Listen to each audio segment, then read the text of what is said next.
Bonjour à toi, j'espère que tu vas bien. Je suis très heureuse de te retrouver aujourd'hui dans une nouvelle vidéo un petit peu spéciale, tirée de ma propre expérience de conseillère en images et des femmes que j'ai pu rencontrer dans le cadre de mon métier. Ces femmes m'ont inspiré un premier article que j'ai publié sur mon blog la semaine dernière et aujourd'hui j'ai décidé d'en faire une vidéo parce que je suis persuadée que toi aussi tu as besoin d'entendre ces quelques mots. Donc j'espère que tu es prête, c'est parti!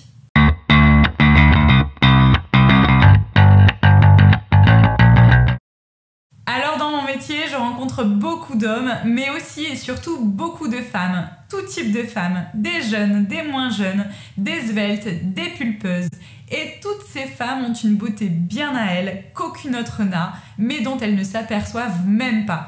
Parce qu'obnubilées par des cheveux blancs, des seins un peu trop petits ou un peu trop gros par rapport à la moyenne, des fesses un peu trop plates, un ventre un peu trop rebondi, un peu trop de cellulite ici, un peu trop de vergeture là. Bref, tu connais sûrement ce problème, toi aussi tu vois de quoi je parle. Et pour tout te dire, moi aussi je suis passée par là. Je n'ai pas toujours été mince. D'ailleurs, dédicace à ma mère qui a adoré m'appeler ma grosse. Et niveau confiance en soi, je pars de très loin. Mais ça, je t'en parlerai peut-être dans une prochaine vidéo. En réalité, j'étais plutôt la fille un peu ronde et garçon manqué qui adorait s'habiller avec des t-shirts trop larges. Du coup, la solution de j'enfile 2-3 vêtements un peu amples et pas trop colorés pour éviter de me faire remarquer et j'évite soigneusement de me regarder dans le miroir avant de partir, au pire juste le visage pour être sûre de ne pas trop être barbouillée et c'est parti pour la journée. Je la connais, je l'ai pratiquée et c'est le cas de la majorité de mes clientes que j'ai la chance de suivre aujourd'hui. Et ce sont souvent ces superbes femmes qui me disent « D'ailleurs, tu sais Mélodie, j'ai une super copine ou une super collègue de travail, elle s'habille toujours trop bien. Elle est toujours impeccable, je ne sais pas comment elle fait. Tout notre entourage lui fait toujours des compliments sur son look. Elle a beau mettre ce qu'elle veut, oser plein de trucs que moi j'oserais pas essayer, tout lui va toujours trop bien à elle. » Alors écoute-moi bien, si tu te retrouves dans cette description et peu importe la taille que tu portes, j'ai un truc à te dire. Toute la différence entre toi et elle, ce n'est pas une question de ventre, de poitrine ou de fesses. C'est une différence qui ne se voit pas à l'œil nu. C'est une question de mental. Parce que oui, des femmes plus rondes et qui ont plus de peps et qui reçoivent plus de compliments que toi, eh bien il y en a plein. Sauf que là où tu perds un temps et une énergie folle à te dévaloriser, elles ont décidé de s'assumer et de lâcher un peu plus prise sur leur physique. Et la vraie vie, ce ne sont pas que des seins et des fesses refaites, et heureusement. Si tu fais partie de ces femmes qui ont 30 ou 40 ans et qui se disent « un jour je serai », laisse-moi te rappeler que cela ressemble un peu trop à tes vœux pieux de début d'année. Ou si tu fais partie de ces femmes qui se disent « avant j'étais jeune, j'étais svelte », laisse-moi te rappeler qu'à cette époque aussi, tu te trouvais des complexes.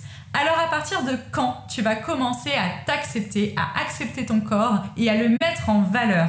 À partir de 80 ans? Et pourquoi pas? Mais cela fera juste un paquet d'années supplémentaires de torture mentale à subir jusque-là.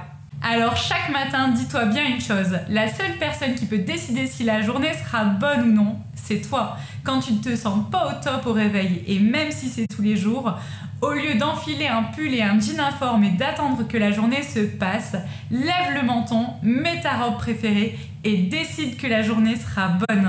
Il n'y a qu'en prenant soin de toi, en portant des vêtements que tu choisis vraiment, en t'amusant à créer des petits looks sympas et en regardant tes atouts et ta silhouette dans son ensemble plutôt que de te focaliser uniquement sur tes complexes, que tu commenceras à te trouver belle.